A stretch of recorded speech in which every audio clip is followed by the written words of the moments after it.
Hello and welcome again to another All Nation Line video. Today we're going to talk a little bit about our Chicago and Northwestern WayCar caboose. I have both sides printed. We put some lettering on it with the printer. Normally you would use a decal.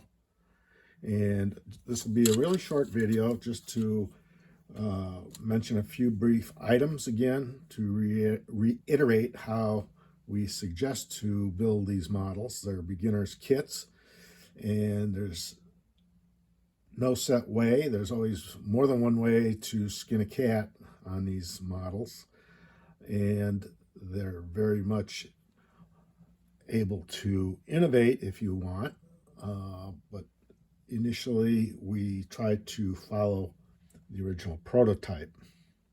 And again, this is a wood caboose. So the floors, the roof, the ends, the sheathing is all wood, and that's the way they were back in the day. So what I wanted to mention on this particular one, again, when you're starting to build this, on this particular kit, what I did was I went ahead and I glued in the stringers here that run from end to end that are there primarily for the ends to give it more strength, but also as a spacer, so when you go ahead and you put the sides on, you're going to get the correct fit underneath the roof. And if you decide to put laminate, or what we sometimes call neposit, which is a water barrier they used to use on roofs, similar to tar paper or a shingle type material in the day, there's adequate room to wrap it under the eave.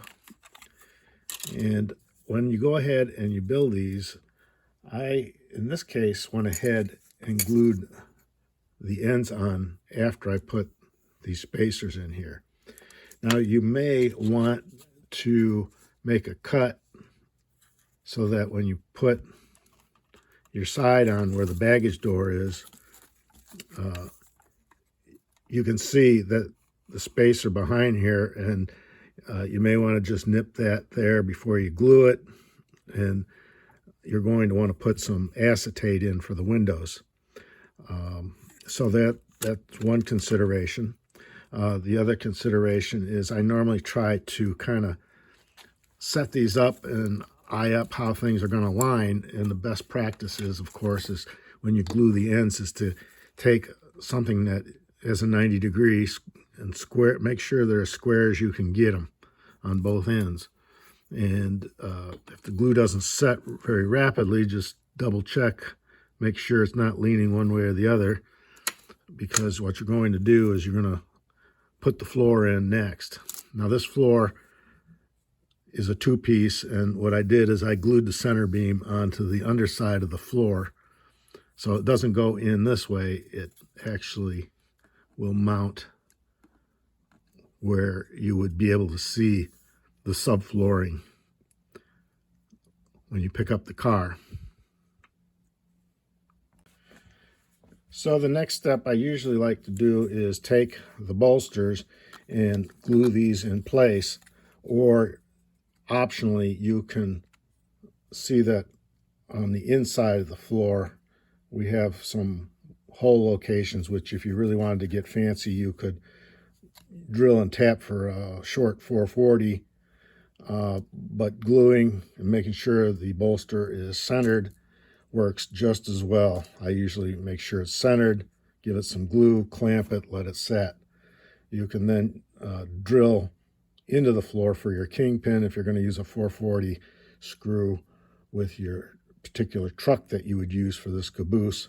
And I think in this case it would be a 5-foot wood beam truck. That was what was used in the day.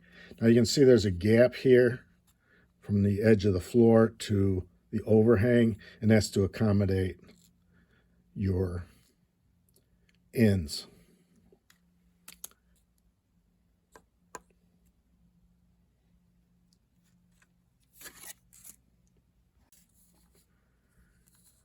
You will note that when you glue the bolsters onto the underside of the floor, there appears to be a gap here. Well, that's to accommodate the ends, because it's going to go and get glued in just like this. And before you do that, you're going to want to maybe check the skin, which will be laminated to the ends. And normally what I will do is take one of the 3D printed doors and just pop it in on the end. And what you'll want to consider is whether or not you want to put some acetate over this area of the window before you laminate this, so you have what looks like window glass, and it'll look just like that. Now, oftentimes one of the common questions we have is we ship these out and they have the build material all around the edges and under the eave here, and what I normally would do with that is remove that. It's not difficult to remove most of the time. If you need to use a little needle nose pliers or an X-Acto blade to help you pry it off. I also will use a Dremel drum sander just to smooth things out a little bit if there's any leftovers. These eaves are pretty thin, and you want to handle this with a little care because you could conceivably break them off. Normally these roofs print flat, and we don't have any trouble with that. If they print vertical, sometimes we'll have separation. Now, as you can see, there's a lot of line work here.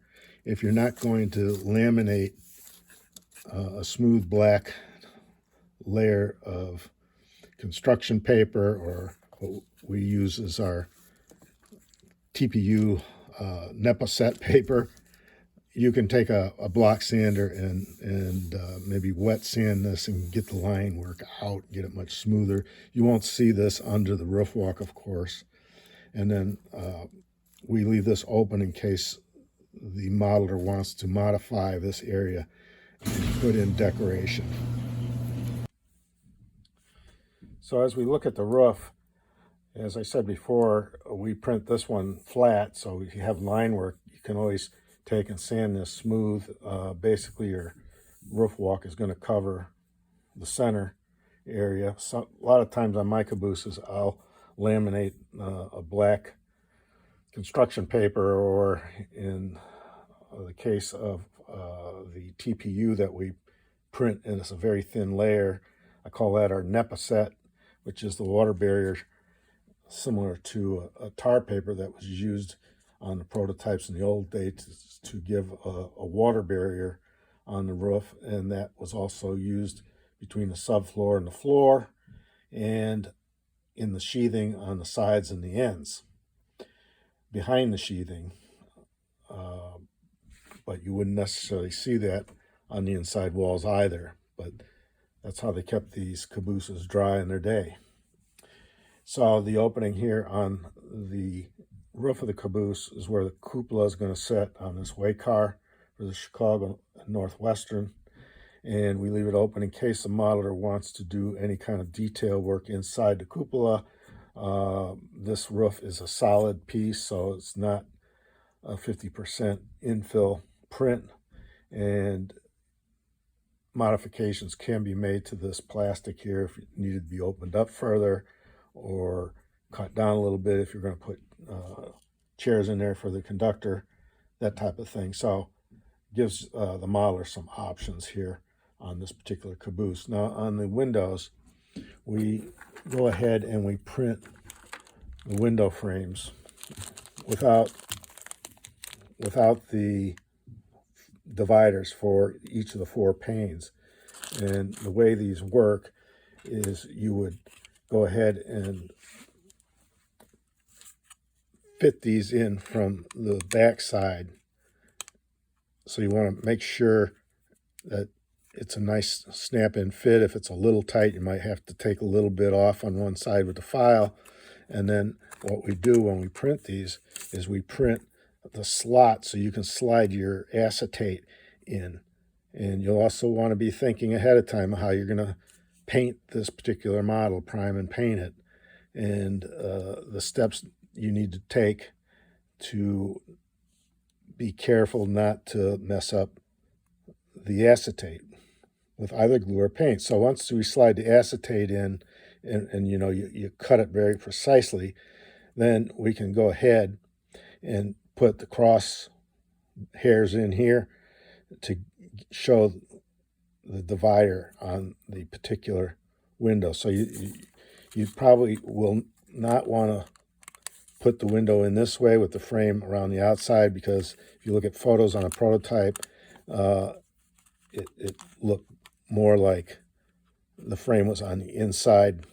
It just was the way it looked on the prototype, so we tried to follow that. Continuing on with this little caboose project, let's just review for a second. There's approximately 5 glue points so far on this. We did one here for this strip spacer on both sides. That's 2. We did the ends. So that's 3. We did the ends here. It's 4. And then we glued the floor in. And because it was so square, it just dropped right in. And so we have 5, 6 altogether so far, not counting our bolster that we glued on and the center sill. So it's pretty simple and straightforward at this point, and I think we're ready now to start developing the window frames and getting the acetate in them and populating those into the car side so we can then glue the car sides on. I also checked the ends for the doors and the skins, and they look like they're shaping up pretty good, and we'll put the platforms on with the steps. And probably the last thing we'll do is work on the cupola. Okay, we're ready to install the sides to the superstructure body of the WayCar. The windows have been installed with the acetate and inserted into the sides. The cupola is completed. All the window panes are installed in the cupola. It's ready for installation as well. On the windows for the car sides, later we'll put in the dividers for the 4 panes. Chicago Northwestern WayCar.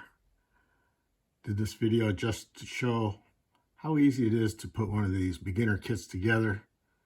If you're really focused on it, you can probably get it done in one day. I usually take my time and just enjoy the experience.